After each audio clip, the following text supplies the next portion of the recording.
The massive chamber of the Galactic Council fell silent as Ambassador Hyun-woo stood at the center platform.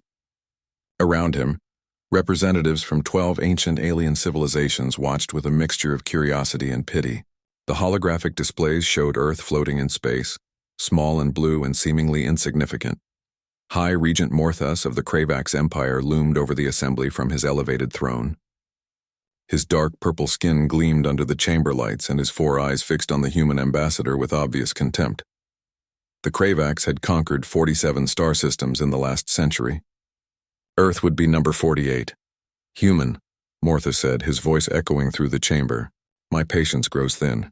Your world has 3 options. Surrender and become servants of the Kravax Empire. Pay us tribute of half your planet's resources every year. Or face complete annihilation. Choose now. Hyun-woo looked up at the alien warlord without fear. He was a tall man by human standards, wearing a simple gray suit that seemed plain compared to the elaborate robes and armor of the other species present. His black hair was touched with gray at the temples, and his eyes held a calm determination that made several council members shift uncomfortably. High Regent Morthas, Hyun-woo said clearly, on behalf of the United Earth government and all humanity, I reject all 3 of your options. Earth will not surrender. We will not pay tribute. And we will not be annihilated. The chamber erupted in shocked whispers and alien sounds of disbelief.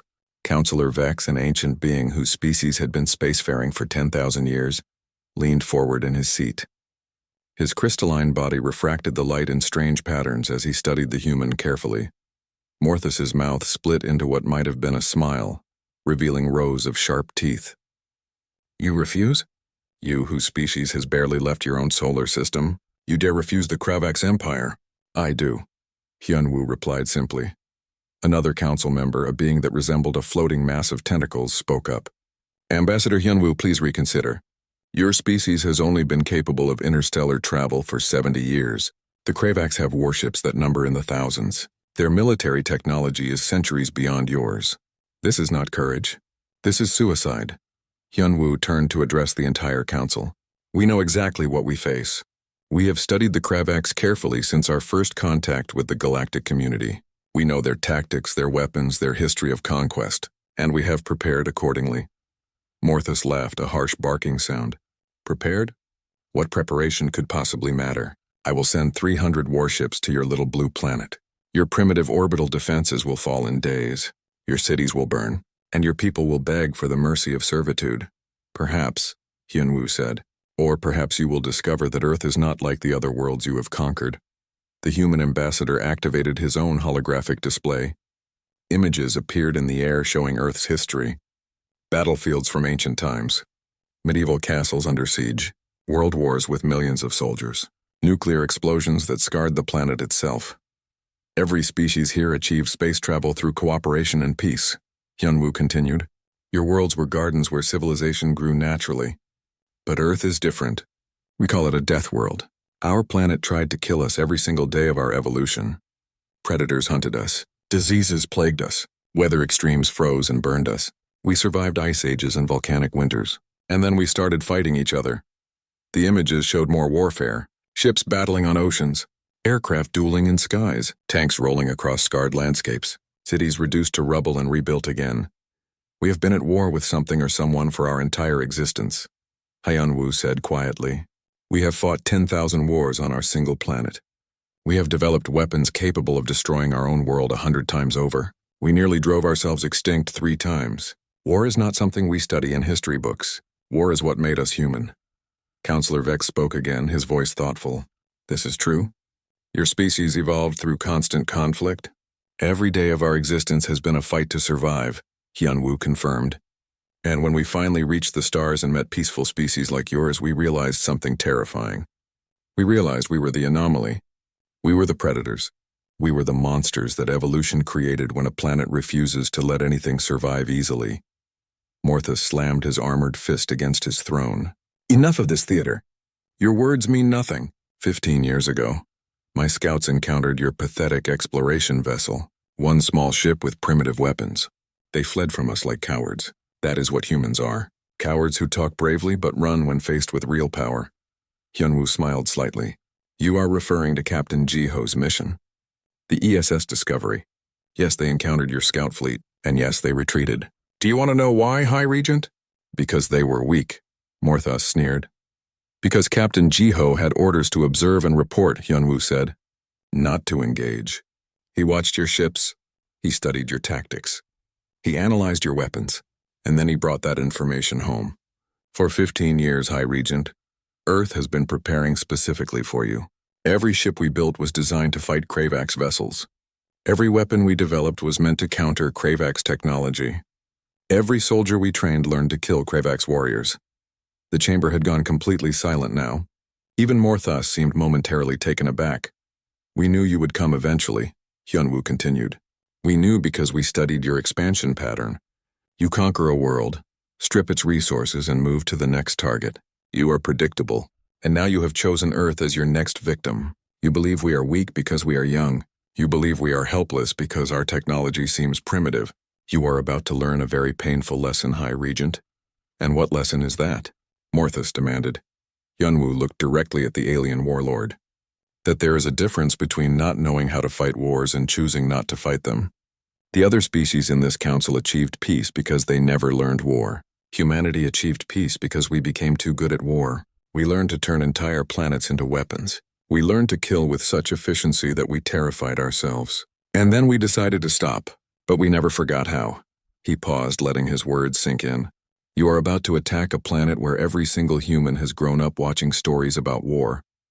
Where children play games about battles. Where our entertainment is full of conflict and struggle. Where our greatest heroes are warriors and survivors.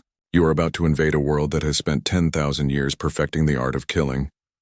Morthos stood up, his massive frame towering over the assembly. Your threats are empty. I will show the galaxy what happens to those who defy the Kravax Empire. My fleet departs within the hour. In 1 month, your world will be ashes. Then come, Hyunwoo said softly. Come to Earth, High Regent. Bring your 300 ships. Bring your armies. Bring your conquest. And we will show you why the most dangerous predator is the one that has been pretending to be prey. Morthos stormed out of the chamber, his guards following. The other council members sat in stunned silence. Several of them looked at each other nervously. A few began placing bets on how long Earth would survive. Most gave humanity less than a week once the Kravax fleet arrived. Only Councillor Vex remained motionless, his ancient eyes fixed on the human ambassador. Finally he spoke. Ambassador Hyunwoo, I have lived for 6,000 years. I have seen empires rise and fall. I have witnessed countless wars. And in all that time, I have never heard a species speak as you just did. Tell me truthfully, do you believe your world can survive what is coming? Hyunwoo gathered his documents and prepared to leave. He looked at the ancient being and smiled, but there was no humor in it. Only a cold certainty that made Vex's crystalline form shiver. Councillor Vex, Hyunwoo said, you are asking the wrong question. The question is not whether Earth can survive. The question is whether the Kravax Empire will. The human ambassador walked out of the chamber, leaving behind a council full of beings who suddenly wondered if they had underestimated these strange newcomers from the death world called Earth. In orbit above the council station, Morthos's fleet was already gathering. 300 massive warships, each one bristling with weapons, each one crewed by Kravax warriors who had never lost a battle. They set course for Earth, confident in their inevitable victory. Behind them, Councillor Vex activated a private communication channel and began recording everything he knew about Death World species. He had a feeling the galaxy was about to learn a lesson it would never forget. And somewhere in Earth's solar system, Captain Jiho received word that the Kravax were coming. He looked out at the stars and thought about the past 15 years. All the preparation, all the planning, all the weapons they had built in secret. Let them come, he whispered to himself. We will be ready. The Kravax fleet dropped out of faster-than-light travel at the edge of Earth's solar system. 300 warships, each one larger than a human city, hung in the darkness of space like predators ready to strike. On the command deck of the flagship, High Regent Morthos studied the tactical displays with satisfaction. Report, he demanded. We are at the outer system boundary, his tactical officer responded. Initial scans show no defensive structures, no orbital weapons platforms, no fleet positioned to intercept us. The system appears completely undefended. Morthos leaned back in his command chair. Exactly as expected. The humans spoke bravely, but they have nothing. Set course for the third planet. Standard conquest formation. We will be in orbit around their homeworld within 3 days. The fleet began moving forward, massive engines pushing the warships deeper into the solar system. They passed the orbit of Neptune without incident. Then Uranus. Still nothing. No resistance, no defenses. Just empty space and distant planets. The humans are cowering on their world. One of Morthos's commanders said. They hoped we would be frightened by their ambassador's words. Now they hide and pray we show mercy. But on the bridge, one junior officer studied his sensors with growing concern. Hi, Regent. I am detecting unusual readings in the asteroid belt ahead. Multiple objects showing heat signatures that do not match natural asteroids. Investigate, Morthos ordered, but maintain course. Whatever primitive traps the humans have set will not stop us. The fleet continued forward, entering the asteroid belt between Mars and Jupiter. Thousands of space rocks drifted around them. Some as small as cars, others as large as mountains. The Kravax ships navigated carefully, their shields deflecting the smaller debris that came too close. Then everything changed. Without warning, dozens of asteroids simply exploded. Not from collision, not from natural causes. They detonated with the force of nuclear weapons, sending superheated fragments tearing through space at incredible speeds. 6 Kravax ships were destroyed in the first 3 seconds. Another 12 were severely damaged, evasive maneuvers. Morthos roared. Return fire! Find the enemy! But there was no visible enemy. Just asteroids that kept exploding. Except these were not random explosions. Each detonation was precisely calculated to send debris into the path of Kravax ships. The humans had turned the entire asteroid belt into a massive minefield. On the ESS Vengeance, hidden behind a large asteroid that had been carefully hollowed out, Captain Jiho watched the chaos unfold on his tactical display. He was a lean man with sharp eyes and the kind of calm that only came from decades of military experience. Around him, his crew worked in focused silence. 23 enemy ships disabled or destroyed. His tactical officer reported, Our stealth coding is holding. They still cannot detect us, Jiho nodded. Launch drone swarms. Pattern Delta. All ships initiate hit-and-run protocol. Remember, we are not trying to win a stand-up fight. We are trying to make them bleed. Throughout the asteroid belt, hidden human vessels began launching thousands of small drones. Each one was barely larger than a human fist painted black to blend with space and equipped with simple but effective weapons. They swarmed toward the Kravax fleet like angry insects. The Kravax ships tried to target them, but there were too many. The drones were too small and too fast. They attached themselves to shield generators, engine ports, sensor arrays. Then they detonated. Individually, each explosion was minor, but thousands of them striking simultaneously began to overwhelm the Kravax defenses. This is impossible, one of Morthos's commanders shouted. Our sensors cannot track them. The humans have technology that should not exist. They are not using advanced technology, the tactical officer corrected nervously. They are using simple technology in ways we never anticipated. These drones are primitive, but there are too many of them. Jiho spoke calmly into his communication system. All ships, Phase 2. Target their command vessels. Fire on my mark. Hidden throughout the asteroid belt, 30 human warships powered up their weapons. They were smaller than the Kravax vessels, built for speed and stealth rather than raw power. But what they lacked in size they made up for in strategy. Fire, Jiho ordered. The human ships unleashed a new kind of weapon, relativistic kinetic missiles. Simple metal slugs accelerated to a significant fraction of light speed. No explosives, no fancy technology, just pure kinetic energy. When they struck, they hit with the force of nuclear weapons. 8 Kravax command ships were destroyed before they even knew they were under attack.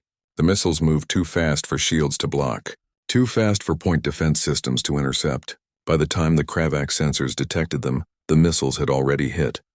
Retreat, one of the Kravax commanders screamed. We are being slaughtered. No, Morthos roared. We outnumber them. Find those human ships and destroy them. But finding the human ships was like trying to catch smoke. Every time the Kravax located one, it would fire a few shots and then disappear behind an asteroid or activate some kind of stealth system. The humans were not fighting like honorable warriors. They were fighting like hunters stalking dangerous prey. Lieutenant Daejung commanded one of the human frigates, the ESS Shadow. His ship darted between asteroids, firing missiles and then vanishing before the Kravax could respond. He had trained for this his entire military career. But actually fighting aliens was surreal. "Sir, we have 3 enemy vessels pursuing us," his pilot reported. "Lead them toward Grid 774, Daejung ordered. "Captain Ji-ho has a surprise waiting there." The shadow accelerated, the Kravax ships following eagerly. They thought they finally had a human vessel trapped. What they did not know was that Grid 774 contained one of Dr. Hana's special projects. Dr. Hana sat in a small control station hidden deep inside a hollowed asteroid. She was a slight woman with tired eyes and hands that never stopped moving across her control panels. Around her, massive machinery hummed with barely contained power. She had spent 12 years developing this weapon. Now she would finally see if it worked. "Target acquired," she whispered to herself. Firing.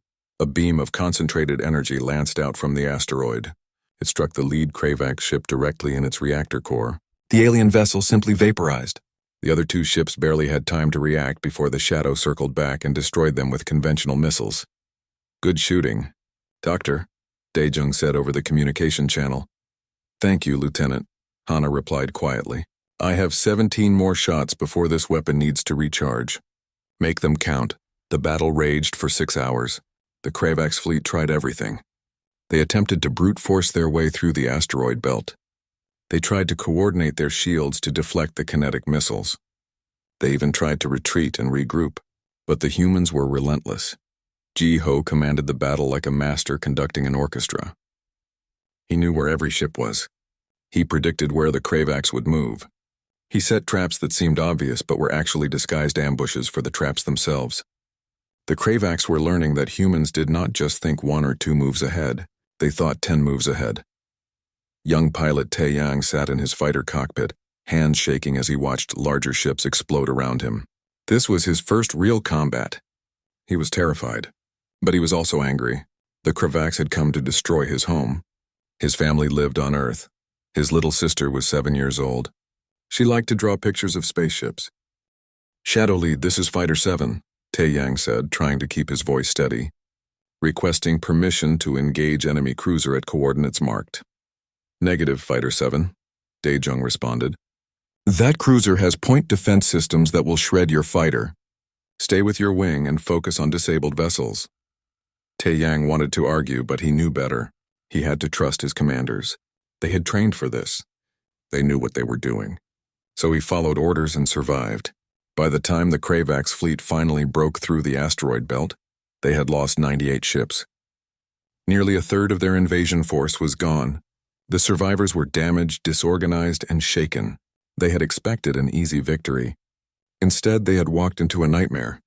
Morthos stared at his tactical display in disbelief. "This cannot be happening.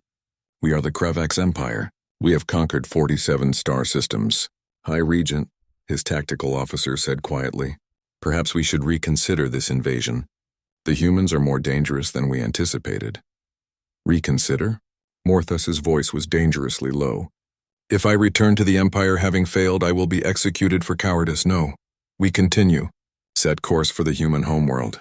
We will burn their cities from orbit. We will turn their planet into a wasteland. They will learn what it means to defy the Kravax." The remaining 202 warships limped toward Mars. Behind them, Ji-ho watched them go. His ship was damaged. His crew was exhausted. But they had succeeded in the first phase of Earth's defense. "Status report," Ji-ho ordered. "All human vessels accounted for," his tactical officer replied. "We lost 4 frigates and 1 destroyer. Casualties are relatively light. The Kravax lost nearly 100 ships. And we have shown them that we can bleed them," Ji-ho said.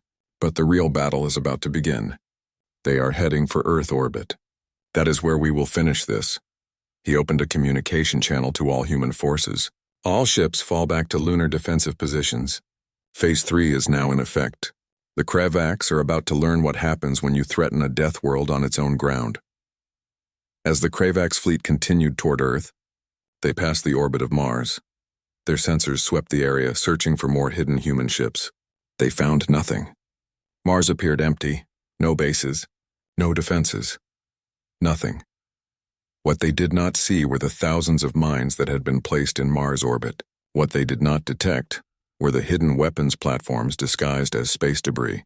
And what they definitely did not know was that Earth had spent 15 years turning their entire solar system into the most dangerous battlefield in galactic history. Morthus looked at the image of Earth on his display. The blue and green planet looked peaceful, beautiful, helpless. "Soon," he whispered, "soon we will make you pay for the humiliation in the asteroid belt. Your planet will burn." But on Earth, billions of humans prepared for war. They were not cowering. They were not hiding. They were waiting for the enemy to come close enough, waiting for the moment to show these alien invaders what true predators looked like when defending their home. The trap was set. The Kravax were walking right into it, and humanity was ready. The Galactic Council chamber was filled with silent tension as holographic displays showed the Kravax fleet approaching Earth orbit. Representatives from 12 civilizations watched, most of them expecting to witness the destruction of humanity. They had seen this before, a young species challenging an established empire. It always ended the same way.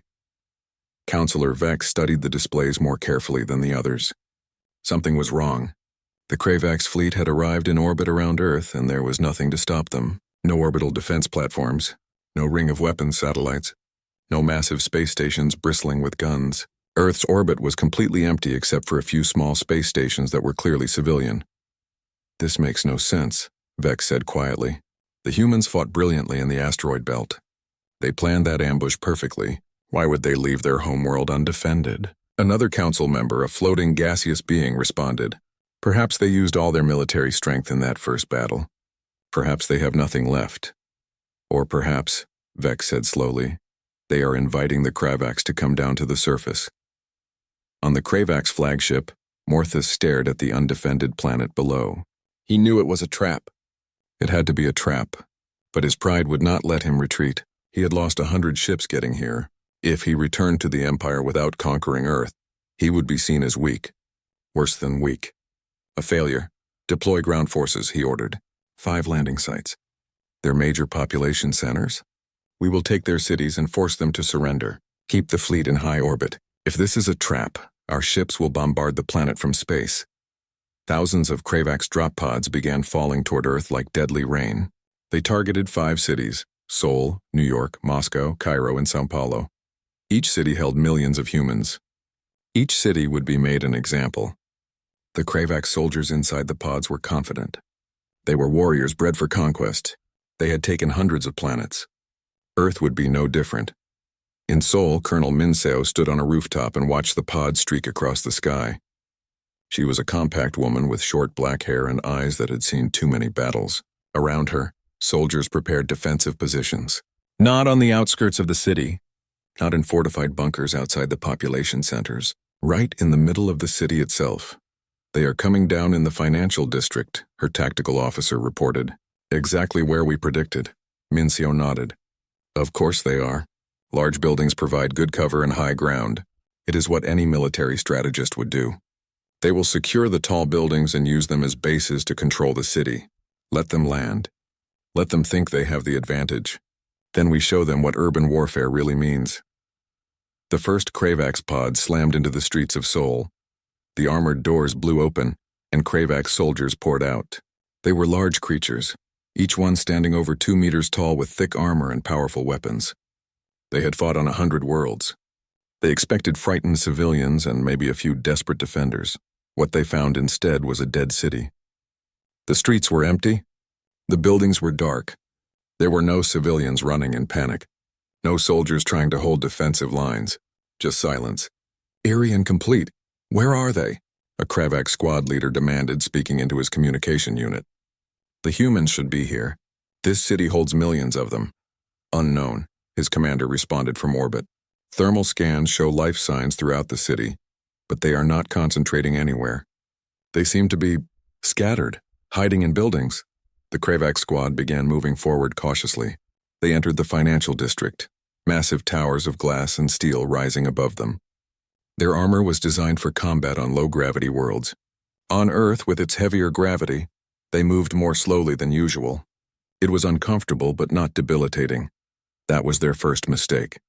The second mistake was not understanding what humans had learned from thousands of years of urban combat. Cities were not just places to live. They could be turned into fortresses, into mazes, into killing grounds. The Kravax squad reached an intersection. Suddenly, the street behind them exploded, then the street in front, then both sides. They were trapped in a box made of fire and falling debris. The soldiers tried to retreat, but more explosions cut off every escape route. From windows high above, human soldiers opened fire. Not with futuristic energy weapons, with simple, reliable kinetic rifles that had been used on Earth for centuries. The bullets tore through Kravax armor because the armor was designed to stop energy weapons, not solid projectiles. The Kravax squad tried to return fire, but they could not see their attackers. The humans would fire a few shots and then disappear, move to another building, fire again, disappear again. It was like fighting ghosts. Fall back.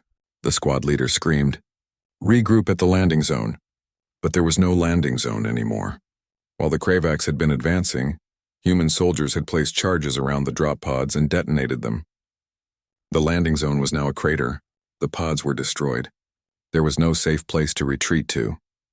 Colonel Mincio watched from her command post as the battle unfolded exactly as planned. Teams 7 through 12 converge on enemy position Delta. Teams 13 through 18 cut off their escape routes to the north. Remember, these soldiers are strong but slow in our gravity. Use speed, use mobility, hit them and move before they can respond. The same scenario was playing out in all 5 cities. The Kravax had thought they were invading defenseless population centers. Instead, they had walked into carefully prepared kill zones. Every building had been rigged with explosives. Every intersection had been turned into a potential ambush site.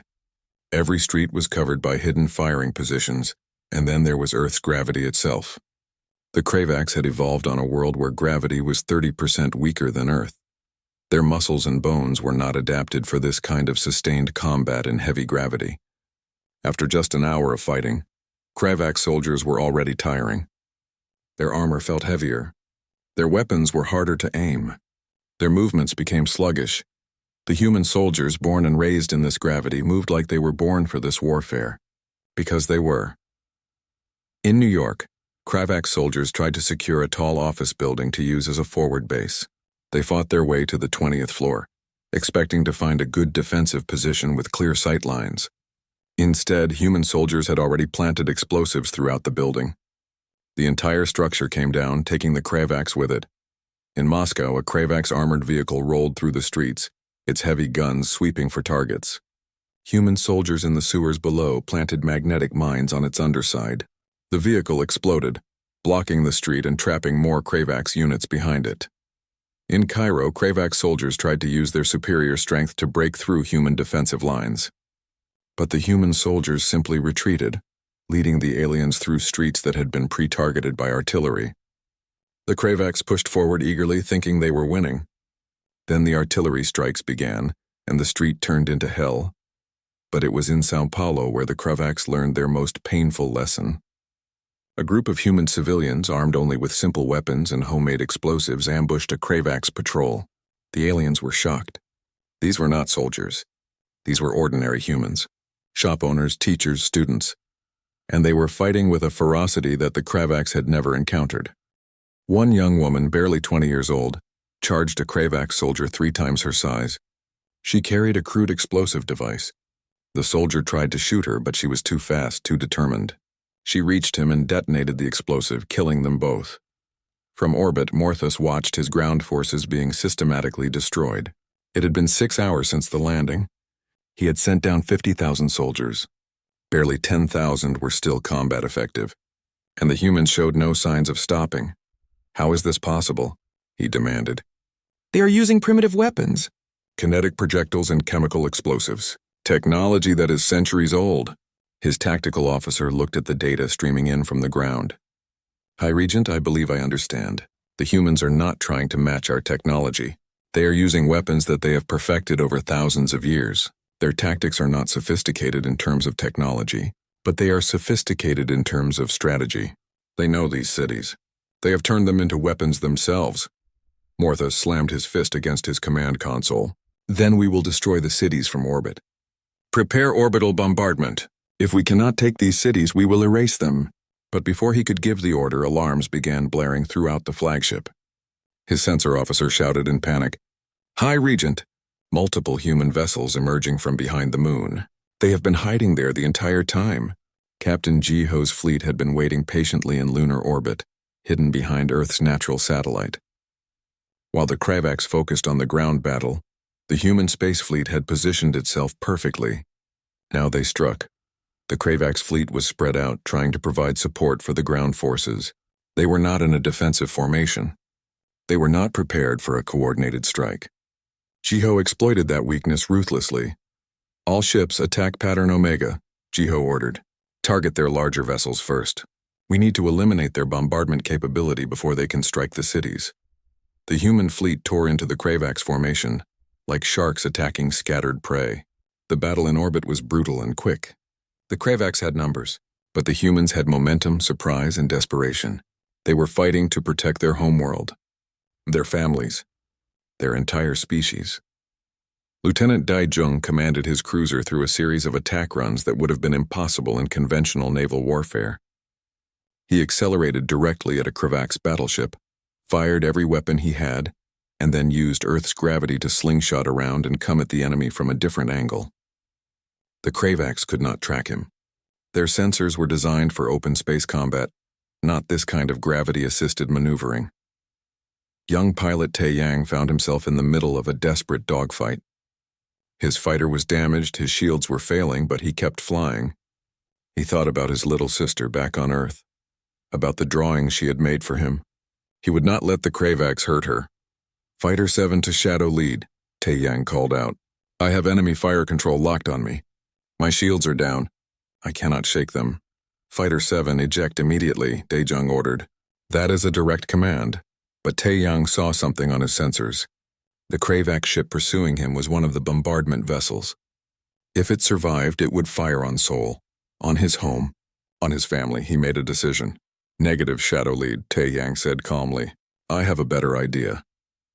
Before Daejung could respond, Tae Yang turned his damaged fighter directly toward the Kravax bombardment ship.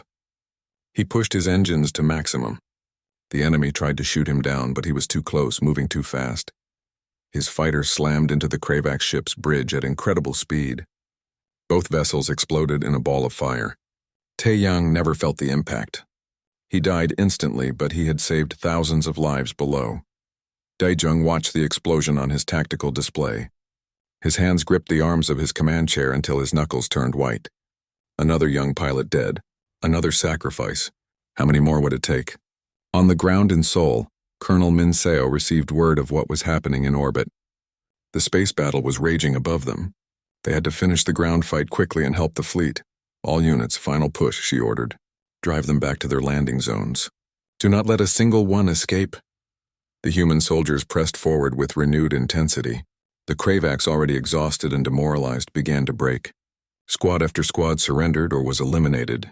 By the time night fell over Seoul, the battle was over.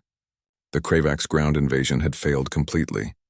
In the Galactic Council chamber, absolute silence reigned. They had watched everything. The ground battles, the space combat, the moment when a young human pilot had sacrificed himself to save his city. Counselor Vex had been right. These humans were different. How many Kravax soldiers survived? One council member asked quietly. Initial reports suggest less than 2,000 out of 50,000, another responded. And those survivors are prisoners. The humans are treating them according to something they call the Geneva Conventions, rules for warfare that protect prisoners. They have rules for warfare? Someone asked in disbelief. They have entire treaties about how to conduct war humanely, Vex explained, because they have fought so many wars that they needed to create laws to prevent themselves from becoming monsters. Think about that. They became so good at killing that they had to invent rules to limit themselves. On the Kravax flagship, Morthus watched his invasion force die. His ground troops were gone. His fleet was being torn apart. In less than a day, he had gone from commanding 300 ships to barely 60. The humans had broken his empire's military might with tactics that seemed primitive, but were devastatingly effective. An emergency communication came through from the Kravax homeworld. The Emperor himself appeared on the holographic display, his 4 eyes blazing with fury. Morthus, you fool, the Emperor hissed. You have led our finest fleet to destruction. You attacked a Deathworld species without understanding what that meant. You have failed the Empire. My Emperor, I can still... Morthos began. You can still die with honor, the Emperor interrupted. Because if you return here alive, I will have you executed slowly over the course of weeks. You have brought shame upon the Kravax. You have shown the galaxy that we can be defeated. There is only one way to redeem yourself. Morthos understood. He looked at his remaining crew. They knew what had to happen. They had all failed together. There was no returning home. Prepare the planetary bombardment weapon, Morthos ordered quietly. If we cannot conquer Earth, we will destroy it. We will show the galaxy that defying the Kravax leads only to annihilation. His crew hesitated. They were soldiers, but they were not monsters. Destroying an entire planet was genocide. It went against every rule of warfare in the galaxy. That is a direct order. Morthos roared. Charge the weapon. We have 5 minutes until it is ready to fire, and not even the humans can stop us in 5 minutes. On Earth, alarms began blaring across every military installation. Sensors had detected the massive energy buildup on the Kravax flagship. Dr. Hana saw the readings and felt ice flood her veins. They are charging a planet-killer weapon, she whispered. They are actually going to do it. She opened an emergency channel to Captain Jiho. Captain, you need to destroy that flagship now. We have 5 minutes before they can fire. Jiho looked at his tactical display. The flagship was at the center of the remaining Kravax formation. It was protected by dozens of ships. Getting through them in 5 minutes was impossible with conventional tactics. But humans had never been very good at accepting impossible odds. All ships, Jiho broadcast to the entire human fleet. The enemy is preparing to destroy Earth. We have 5 minutes to stop them. I will not order anyone to follow me on what comes next. But I am going to ram that flagship. Anyone who wants to help is welcome to join me. There was a moment of silence. Then, one by one, every single human ship responded. Shadow ready to engage. Vengeance standing by. Liberty acknowledges. Defiance is with you. Every ship. Every captain. Every crew member. They all knew it was a suicide mission. They all volunteered anyway. Jiho felt pride surge through him. This was humanity. Not because they were the strongest. Not because they had the best technology. But because when their home was threatened, every single one of them was willing to die to protect it. Then let us show these aliens, Jiho said quietly. What happens when you threaten Earth? All ships full speed. Target enemy flagship. Do not stop for anything. Do not hesitate. Today we either save our world or die trying. The human fleet accelerated toward the Kravax flagship like missiles. They ignored the other enemy ships. They ignored the weapons fire tearing through their hulls. They had one target. One mission. Stop the planet-killer weapon. Morthos watched them come and realized far too late what true determination looked like. These humans were not going to run. They were not going to surrender. They were going to destroy his flagship even if it killed every single one of them. 4 minutes to weapon discharge, his tactical officer reported. The first human ship reached the Kravax defensive line. It was destroyed immediately. The second ship made it further before exploding. The third rammed a Kravax cruiser, taking both vessels out of the fight. 3 minutes. More human ships broke through. They were heavily damaged, burning, falling apart. But they kept coming. 2 minutes. Jiho's ship, the Vengeance, pushed through the last line of Kravax defenders. Its shields were gone. Its hull was breached in a dozen places. Half his crew was dead, but the engines still worked. And ahead of him, clear and close, was Morthos's flagship. 1 minute. Morthos looked at the human captain's face on his view screen. Jiho was bleeding from a head wound. His uniform was torn, but his eyes were clear and determined. This man would not stop. Could not be stopped. Firing antimatter warheads, Jiho said calmly. It was an honor serving with all of you. The Vengeance fired every weapon it had. Missiles streaked across space. Energy beams tore into the flagship's hull. And at the very front of the Vengeance, a special payload began to arm itself. Humanity's most terrible weapon. The thing they had sworn never to use again. Antimatter. Morthos had seconds to understand what was about to happen.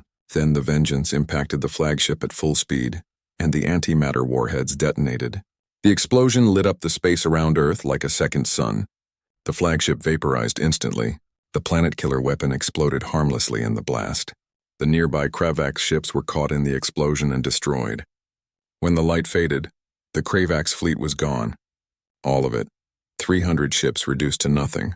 And floating in the debris field, heavily damaged but still intact, were 12 human vessels. 12 ships out of a fleet that had numbered 30, but they had survived.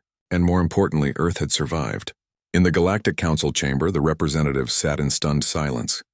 They had just watched a species barely 70 years into space travel defeat an empire that had conquered nearly 50 star systems. They had watched humans sacrifice themselves without hesitation to protect their home. Counselor Vex spoke softly, his words carrying across the silent chamber.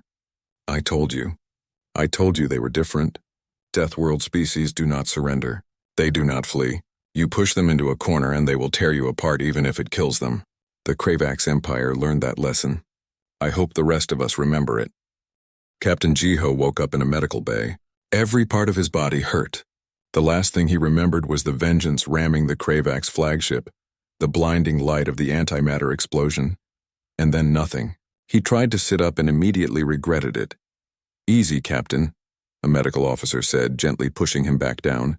You were in a coma for 3 days. Your ship was torn apart in the explosion. Lieutenant Daejung pulled you out of the wreckage. You are lucky to be alive. The fleet? Jiho managed to ask. Earth? Safe, the medical officer said with a smile. The Kravax fleet is destroyed. Every single ship. Earth is secure. You did it, Captain. You saved our world. Jiho closed his eyes and let the relief wash over him. They had won. Against impossible odds, humanity had defeated an empire that should have crushed them easily. But the victory felt hollow. He thought about all the soldiers who had died, the ships that were destroyed, young pilot Tae Yang who had sacrificed himself. In the Galactic Council chamber, Ambassador Hyun-woo stood before the assembled representatives once again. This time, the atmosphere was completely different. There was no dismissiveness, no contempt, only a wary respect and, in some cases, genuine fear. Members of the Galactic Council, Hyun-woo began. Earth has successfully defended itself against the Kravax invasion. Their fleet is destroyed. Their ground forces are either dead or in our custody, and now we must discuss what happens next. A holographic display activated, showing the Kravax Empire's territory, 47 conquered star systems, hundreds of billions of beings living under Kravax rule. All of them had watched the battle for Earth. All of them had seen the mighty Kravax military completely annihilated. The Kravax Empire is in chaos, Hyun-woo continued.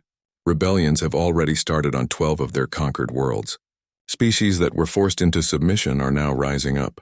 The empire is collapsing, and humanity must decide what role we will play and what comes next.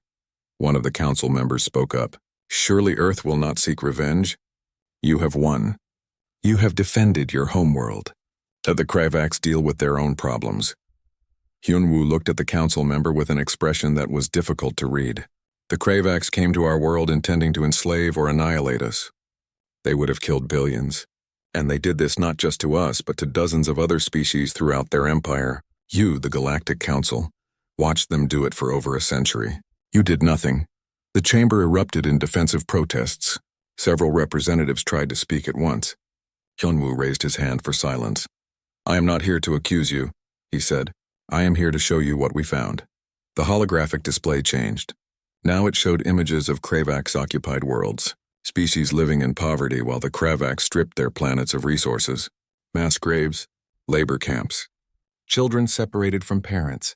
It was systematic oppression on a scale that made even the hardened council members uncomfortable.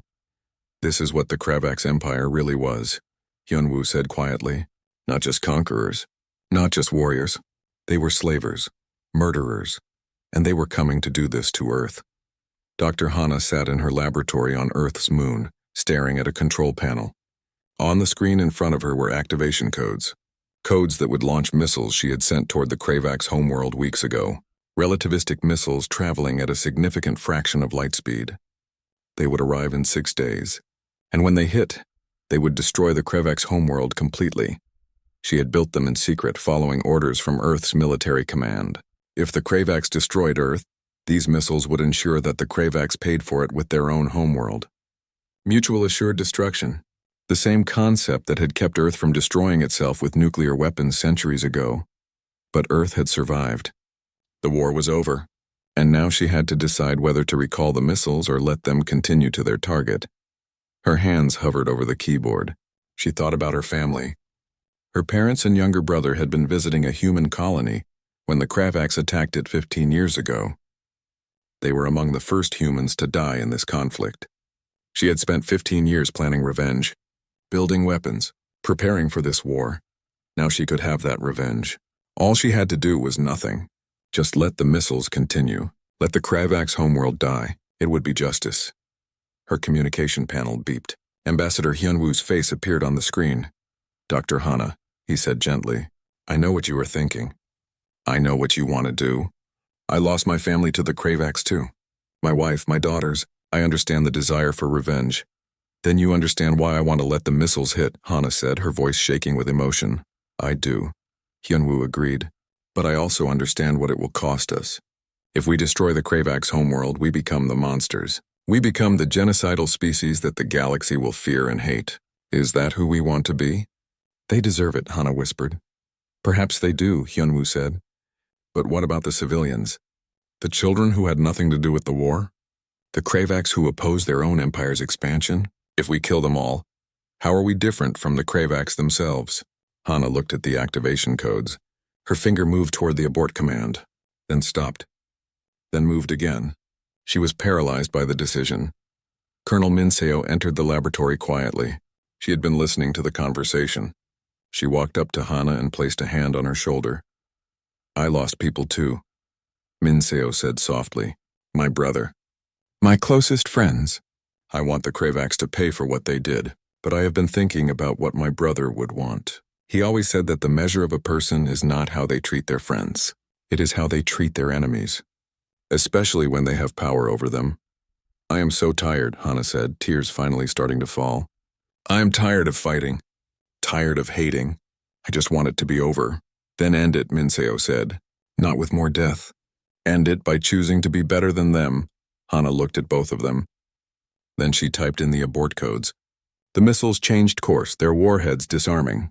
They would be collected by human ships and dismantled. The Kravax homeworld would survive.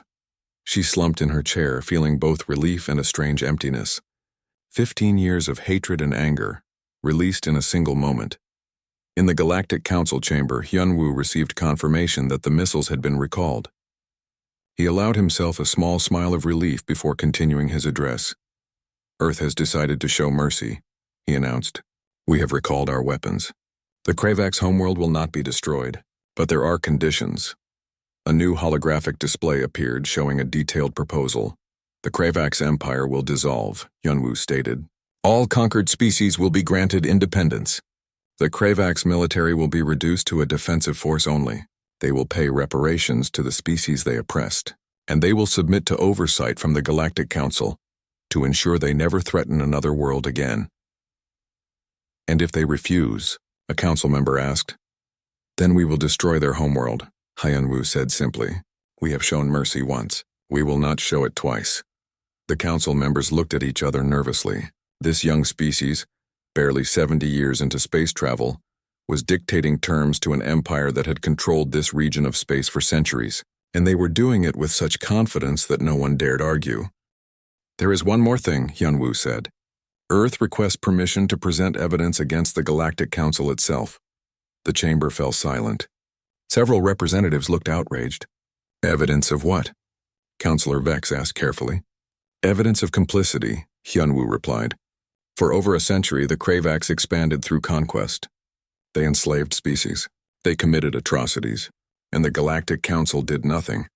You watched. You debated. But you never acted. You allowed the Kravax to become monsters because stopping them would have required you to engage in violence. And your species are not comfortable with violence." He paused, letting his words sink in. "You are peaceful civilizations, and that is admirable," Hyunwoo continued. "But your peace came at the cost of younger species who suffered under Kravax rule. You maintained your moral purity by allowing others to die. That is not peace. That is cowardice." The accusations hung in the air like smoke. Several council members wanted to argue, but they could not. Everything Hyunwoo said was true. They had watched the Kravax expand. They had received pleas for help from conquered species. And they had done nothing because intervening would mean war, and their civilizations had forgotten how to fight wars. Counselor Vex stood up. His crystalline form seemed to shimmer with emotion. "The human is correct," Vex said heavily. "We have failed in our duty. We created the Galactic Council to prevent exactly this kind of situation. But when it happened, we were too afraid to act. We owe an apology not just to humanity, but to every species that suffered while we did nothing." Lieutenant Dai Jung stood on the bridge of his newly repaired cruiser. He had been promoted to captain for his actions during the war. His crew was young, many of them fresh replacements for those who had died in the battle. They looked at him for guidance, for wisdom, for leadership. He thought about Captain Jiho, still recovering from his injuries. He thought about young Tae Yang, who had died saving thousands. He thought about all the sacrifices that had been made. "Captain," his tactical officer said, "we are receiving a transmission from the Kravax homeworld. They are requesting to speak with our command staff." "Put it through," Daejung ordered. The screen showed a Kravax civilian, not a warrior, not a military commander, an elderly Kravax with tired eyes. "I am Speaker Jin Hai of the Kravax People's Assembly," the alien said. "I speak for those of us who opposed the war, who tried to stop our empire's expansion. We failed, and now our military is destroyed. Our government has collapsed. We are asking for humanity's help." Daejung was surprised. "You are asking your enemy for help?" "You are not our enemy," Jin Hai said. "You are defending yourselves. Our military leaders were the enemies of both our species. They oppressed us as much as they oppressed others. Now they are gone, and we are trying to build something better, but we need help. We need guidance." Daejung thought carefully before responding. "Why should we help you? Your people came to destroy our world." "Because," Jin Hai said quietly, "you have already shown that you are better than us. You could have destroyed our homeworld. You had every right to do so. But you chose mercy. That choice means everything. It means that perhaps we can learn from you, learn to be better." Daejung looked at his crew. They were all listening, all watching to see what he would do. He made a decision that he hoped Captain Jiho would approve of. "We will send advisors," Daejung said. "We will help you rebuild. But understand this. If the Kravax ever threaten another species again, humanity will not show mercy a second time." "Understood," Jin Hai said with obvious relief. "Thank you. You are giving us a chance we do not deserve." After the transmission ended, Daejung's tactical officer spoke up. "Sir, are we really going to help them? After everything they did?" "Yes," Daejung said. "Because that is what separates us from them. They destroyed civilizations. We will help build them. That is the difference between a predator and a monster. A predator kills to survive. A monster kills because it can. We are predators when we must be, but we are also more than that. On Earth, the cities were being rebuilt. Memorials were erected for the fallen. Life slowly returned to normal, though normal would never be quite the same. Humanity had passed a test. They had faced an existential threat and survived. More than survived. They had won." Captain Jiho stood at one of the memorials in Seoul, looking at the names carved into stone. So many names, so many lives lost. He placed his hand on the memorial and spoke softly. "We survived, we won, but the cost was high. Too high, I promise you all. Your sacrifice will mean something. We will build a future worthy of what you gave us." Above Earth, a new station was being constructed. Not a military station, a diplomatic one. Humanity's gateway to the galaxy. A place where humans and aliens could meet, trade, learn from each other. It was named Hope Station, a symbol of humanity's belief in a better future. The war was over. Earth had survived, and now humanity would help ensure that no other species would have to face what they had faced. They would be guardians, protectors, the galaxy's predators, using their strength not to conquer but to defend. The Galactic Council was about to learn that humans were not just dangerous when defending themselves. They were equally dangerous when defending others. 3 months had passed since the Kravax invasion ended. Earth cities were mostly rebuilt, though scars still remained. The memorial walls in Seoul, New York, Moscow, Cairo, and São Paulo held thousands of names. People visited them every day, placing flowers and remembering those who had given everything to protect humanity. Ambassador Hyun-woo stood in a neutral space station at the edge of Galactic Council territory. This was not a council station. This was a meeting place built specifically for this occasion. Around him stood Captain Jiho, recovered from his injuries but walking with a slight limp that would never fully heal. Dr. Hana was there too, quieter than before but no longer consumed by hatred. Colonel Minseo completed the small human delegation, her sharp eyes studying every detail of their surroundings. They were waiting for the Vrin collective to arrive. The Vrin were ancient even by galactic standards. Their civilization had existed for over 20,000 years. They had watched empires rise and fall like seasons changing, and they had requested this meeting with Earth's representatives. Do we know what they want? Minseo asked quietly. No, Hyunwoo admitted. The Vrin rarely involve themselves in galactic affairs. The fact that they want to meet us at all is significant and concerning. A door opened, and the Vrin delegation entered. There were 3 of them. They looked almost human, which was unsettling. Tall, elegant beings with silver skin and eyes that seemed to see through everything. The leader, who introduced herself simply as Elder Kyungmi, studied the humans with an expression that was hard to read. Thank you for meeting with us, Kyungmi said. Her voice was soft but carried a weight that suggested vast age and experience. We have been watching your species since you first achieved space travel. Your development has been remarkable. Remarkable good or remarkable bad? Jiho asked bluntly. Kyungmi smiled slightly. Both. Humans are what we call an apex predator species. You evolved on what you correctly identify as a death world, a planet so hostile that survival required constant adaptation, innovation, and competition. Such worlds are rare, and species that achieve sapience on them are even rarer. She activated a holographic display showing dozens of planets scattered across the galaxy. In the known galaxy, there are approximately 47 confirmed death worlds that produce sapient life, Kyungmi continued. Most of those species destroyed themselves before achieving space travel. Their competitive nature and capacity for violence turned inward, and they did not survive their own technological adolescence. Only 7 death world species currently exist at a spacefaring level. Humanity is the newest, so we are rare, Hana said. But why does that matter? Because apex predator species serve a unique function in galactic civilization, another Vrin elder named Junseo explained. The peaceful species that dominate the Galactic Council evolved on garden worlds, planets where cooperation was rewarded and aggression was disadvantageous. They built civilizations based on harmony. This is admirable, but it also makes them vulnerable.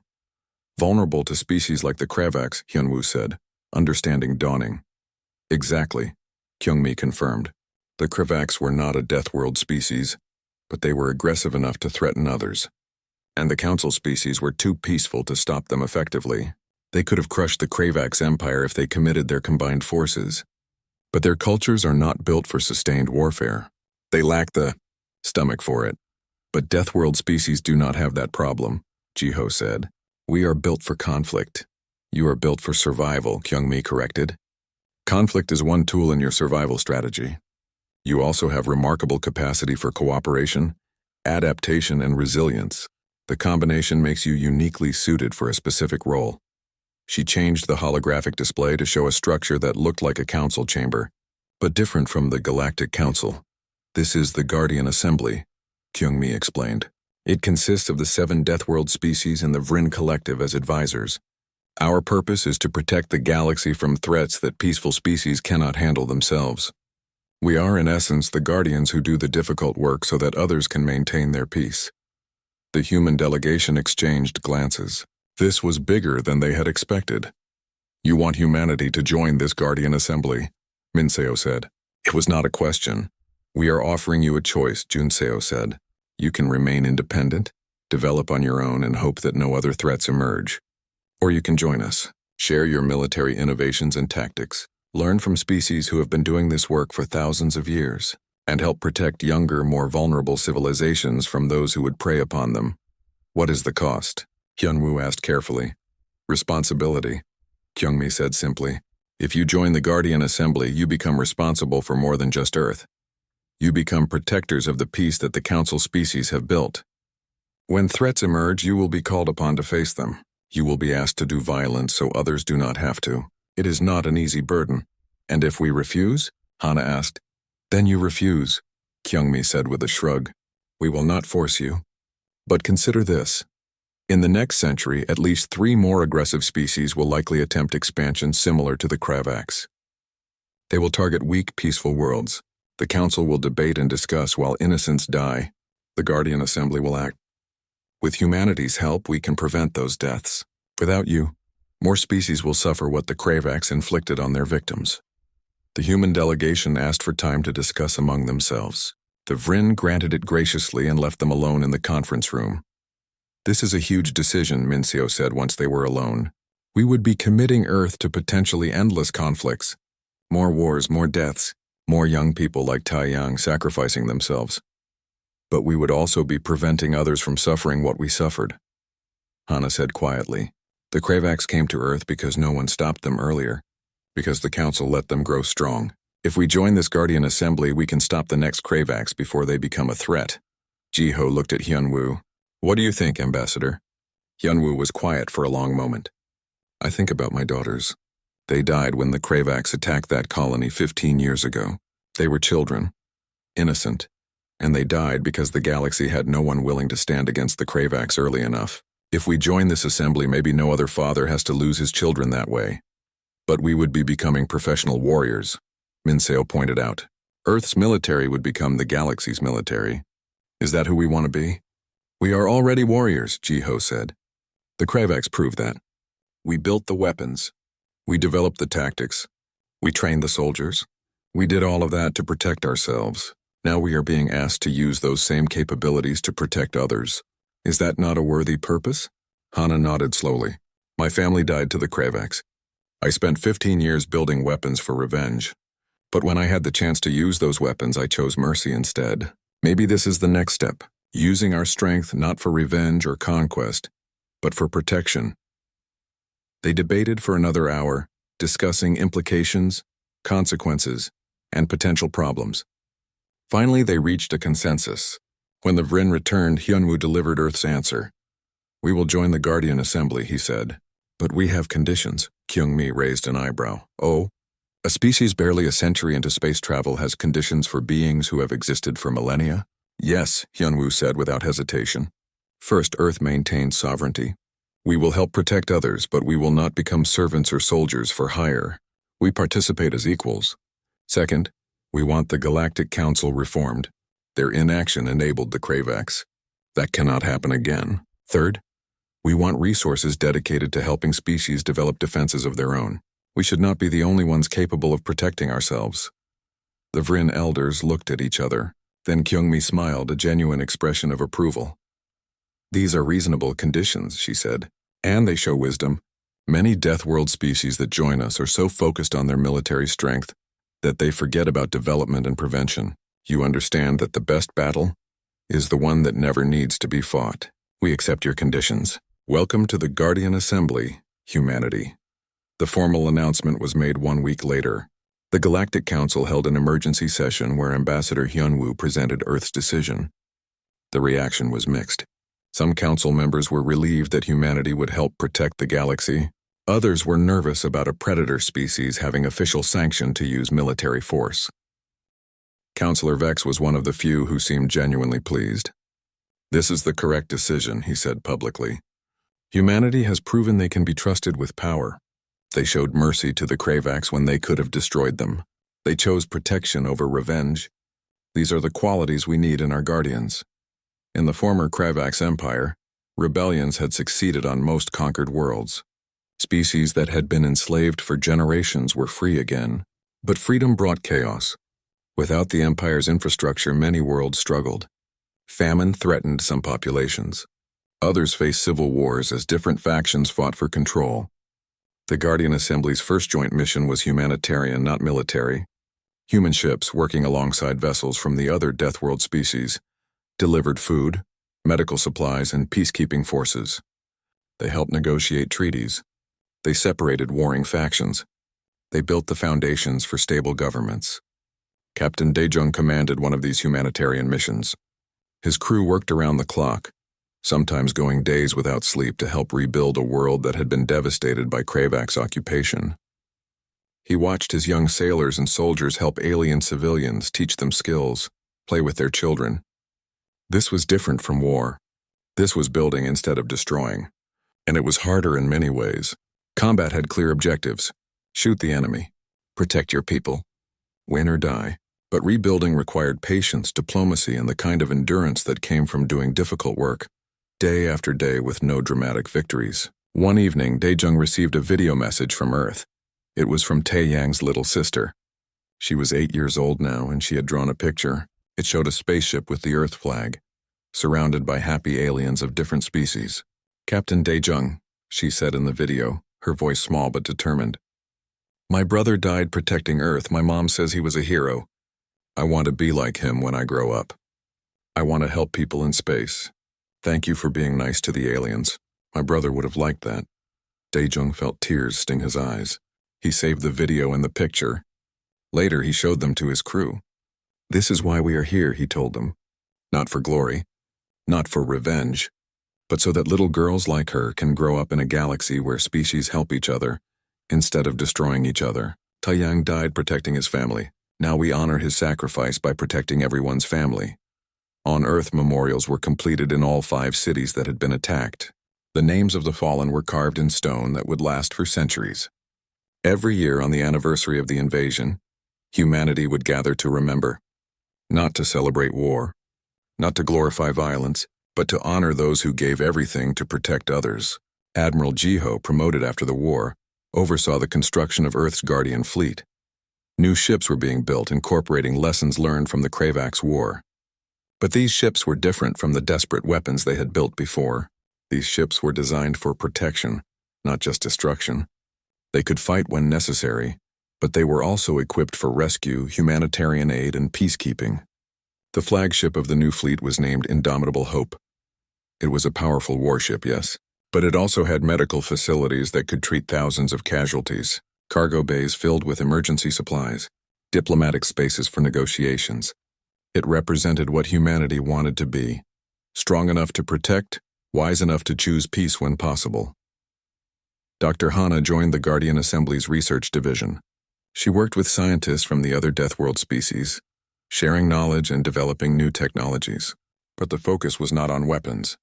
It was on shields, sensors, early warning systems, ways to prevent conflicts before they started, ways to protect without destroying.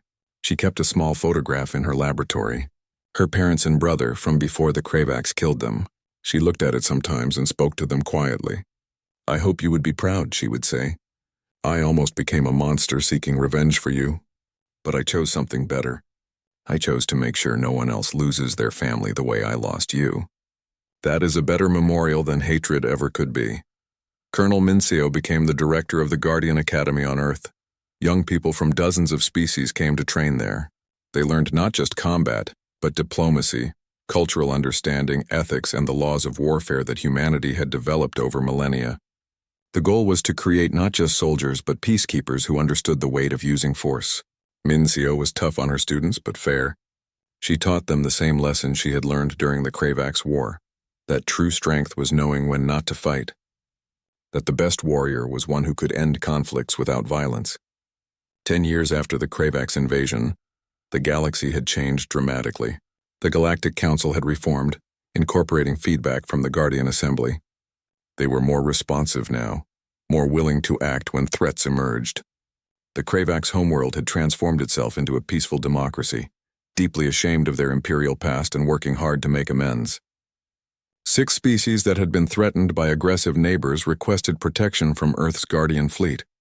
In each case, Admiral Jiho's response was the same: arrive in force, make it clear that aggression would not be tolerated, and then help negotiate peaceful solutions. 4 potential wars were prevented without firing a shot. 2 required brief military interventions that ended quickly with minimal casualties. Humanity was becoming known throughout the galaxy as fierce protectors, dangerous when threatened but merciful when victorious. Species that needed help called for them. Species that considered aggression feared them. It was exactly the reputation that the Guardian Assembly wanted. In a quiet cafe in Seoul, Dr. Hana and Colonel Minseo met for coffee. It had become a tradition for them, meeting once a month to talk about life beyond military service. They watched through the window as children of a dozen different species played together in a nearby park. Human children, Kravax children, Species that had been enemies now raising their kids together in peace. Do you think they understand? Hana asked quietly. The children. Do they understand what we did? What we sacrificed? Mincio smiled, watching a small human girl share her toy with a young Kravax boy who had recently arrived as part of a cultural exchange program. They will understand, she said, because we will teach them. We will teach them that strength is not just about winning fights. It is about protecting those who cannot protect themselves. It is about choosing mercy when you have the power to destroy. It is about building bridges instead of walls. That sounds like something my brother would have said, Hana noted with a sad smile. Then he was wise, Mincio replied, and his wisdom lives on through us, through everyone who learned from what happened. Above them in orbit, construction continued on the latest Guardian Fleet vessel, sleek and powerful, bristling with weapons but also carrying the tools of peace. On its hull, the name was being painted ESS Taiyang, a memorial to the young pilot who had given everything to protect his home. The galaxy had learned a hard lesson when they attacked Earth. They learned that predator species were not monsters to be feared and avoided. They were protectors to be respected and, when necessary, called upon. Humanity had shown that beings who knew how to fight could choose not to. That those who understood violence could value peace even more deeply, because they understood its cost. Ambassador Hyunwoo stood before the Guardian Assembly, now a permanent member representing Earth. Around him sat representatives from the other Deathworld species and the Vryn Elders. They were discussing a potential threat developing in a distant sector, a species showing early signs of aggressive expansion. We should intervene early, one representative suggested. Stop them before they become another Kravax. No, Hyunwoo said firmly. We offer to help them first. We show them there is a better path. We only intervene with force if diplomacy fails. That is what separates us from the threats we protect against. We give everyone a choice. We give everyone a chance. The others nodded in agreement. This was the Guardian way. Strength tempered by wisdom, power restrained by ethics, violence as a last resort, not a first response. Counselor Vex attended the meeting as an observer. He was ancient now, even by his species standards, but he watched the human ambassador with satisfaction. He had been right about these newcomers. They were predators, yes, but they were also something more. They were proof that beings who knew darkness could choose to walk in the light. After the meeting, Vex approached Hyunwoo privately. You have done well, the old being said. Your species has exceeded every expectation. You faced the test of power and you passed. Many species fail that test. They gain strength and become tyrants. You gained strength and became guardians. We learned from hard experience, Hyunwoo said. We nearly destroyed ourselves several times in our history. We know what happens when power is not tempered by responsibility. We know the cost of unchecked aggression. Those lessons saved us. Now we can share them with others. The galaxy is better for your presence, Vex said simply. I am glad I lived long enough to see it.